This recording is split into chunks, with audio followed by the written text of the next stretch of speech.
রাসূলুল্লাহ বলেছেন সাল্লু কামা রাআইতুমুনি উসাল্লি, নামাজ পড়ো সেইভাবে যেভাবে আমাকে নামাজ পড়তে দেখো। এটা শ্রেষ্ঠ ইবাদত। মুরগির দানার মতো খাওয়ার নাম ইবাদত নয়। মুরগির দানা খাওয়া দেখছেন তো? কথা না কইলে বুঝি কি? এই যে ঠক্কর ঠক্কর লাগাইতেই থাকে।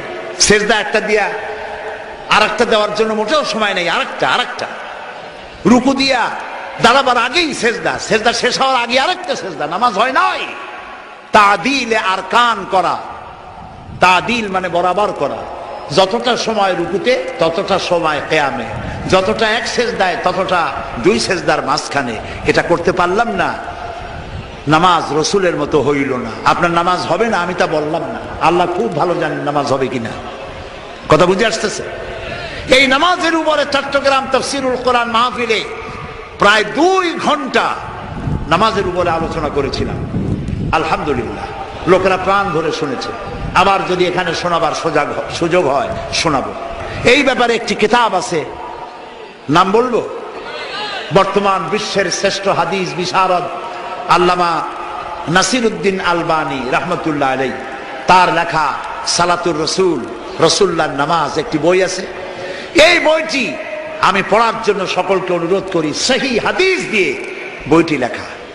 নামাজ যদি না হলো কোন ইবাদত কবুল হবে না। প্রথমে কিয়ামতে প্রথমে কি প্রশ্ন হবে বলেন সবাই? নামাজ। নামাজ কবুল, সব কবুল। নামাজ কবুল না, কোনটা কবুল না।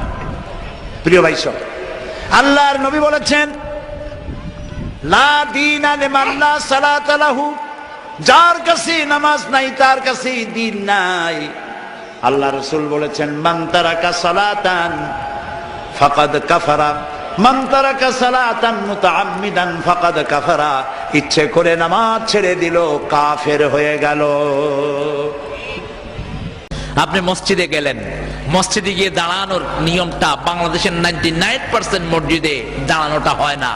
যেটা হয় এটা সুন্নাত বিরোধী। সাহাবায়ে কেরাম দাঁড়াতেন পায়ের সাথে পা মিলিয়ে, মধ্যখানে কোনো ফাঁক থাকতো না। আর আমাদের ঢাকার বারোয়ানি মসজিদে ইমাম সাহেবেরা ঘোষণা দেয় 4 আঙ্গুল ফাঁক করে দাঁড়ায়। কি বলেন? কথাটা কি ভুল বললাম না ঠিক?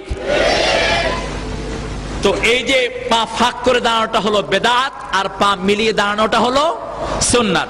আপনি শুধু পা মিলাবেন না, এই জামার এই পাশটা ছিটত সাহাবায়ে কেরামের, জামার এই পাশটা ছিটত, এত টাইট হয়ে পাশাপাশি লেগে দাঁড়াতেন, পিছন থেকে কেউ লাইন ভেদ করে সামনে যেতে পারতেন না।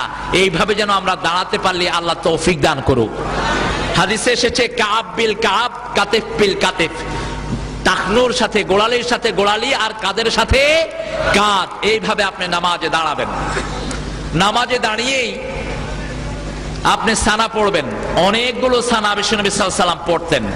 আল্লাহুম্মা বাঈদ বাইনি ওয়া বাইনা খাতায়া, আপনারা হয়তো শুনেছেন। আব্দুর রাজ্জাক সাহেব বোধহয় ওটার উপরেই কথা বলেছেন, জান্নাত জাহান্নামের কথা বলতে গিয়ে। তো দোয়াগুলো প্রায় 8 রকমের দোয়া পড়তেন মুহাম্মদ সাল্লাল্লাহু আলাইহি সাল্লাম। এর মধ্যে কখনো কখনো ইস্তেগফার পড়তেন, ইস্তেগফার, আস্তাগফিরুল্লাহ রাব্বি মিন কুল্লি যামবি ওয়া আতুবু ইলাইহি। কখনো কখনো সুবহানাল্লাহ, আলহামদুলিল্লাহ, আল্লাহু আকবার পড়তেন 33 বার করে। এটা আপনারা পাবেন নাসিরউদ্দিন আলবানীর কিতাবুস সালাতের ভিতরে। রাসূলুল্লাহর নামাজ, নাসিরউদ্দিন আলবানী, যিনি মসজিদ নববীতে হাদিস পড়াতেন। এরপরে আপনি নামাজের মধ্যে সবচেয়ে বড় যে বেদাতটি আমাদের দেশে দেখা যায় সেটা হলো সালাম ফিরানোর পরেই কিছু মাসনুন দোয়া আছে যেটা বিশ্বনবী সাল্লাল্লাহু আলাইহি ওয়াসাল্লাম করতেন। সেগুলো না হয়ে আমরা সালাম ফিরানোর পরেই সবাই কি করি? কথা বলেন না কেন? হাত তুলে মোনাজাত হয়, এবং এত জোরে জোরে ইমাম সাহেব দোয়া পড়েন যে যাদের নামাজ যারা পড়ছে তাদের পর্যন্ত ডিস্টার্ব হয়। এতটাই মূর্খ যে কোরআন শরীফ পড়া, যেখানে নামাজের পাশে আওয়াজে কোরআন শরীফ পড়া হাদিসে নিষেধ করা হয়েছে, ঠিক কিনা বলেন? কোরআন শরীফ যদি কেউ আওয়াজে পড়ে তাহলে সেখানে তার গুনাহ আছে না নাই? গুনাহ হবে। সেখানে আপনি কিভাবে দোয়া করছেন?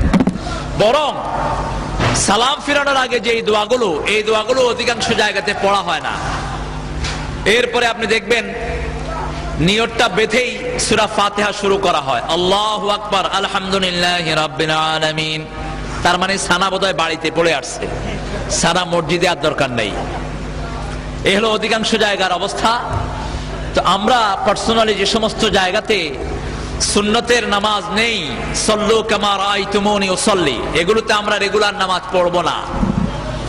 আমরা রেগুলার নামাজের জন্য ওই মসজিদটাকে বাছাই করে নেব যে মসজিদের সুন্নত অনুযায়ী নামাজ হয়। রাজি আছেন তো আপনারা? এরপরে রুকুতে সেজদাতে রুকু থেকে উঠিয়ে অতক্ষণ দাঁড়ানো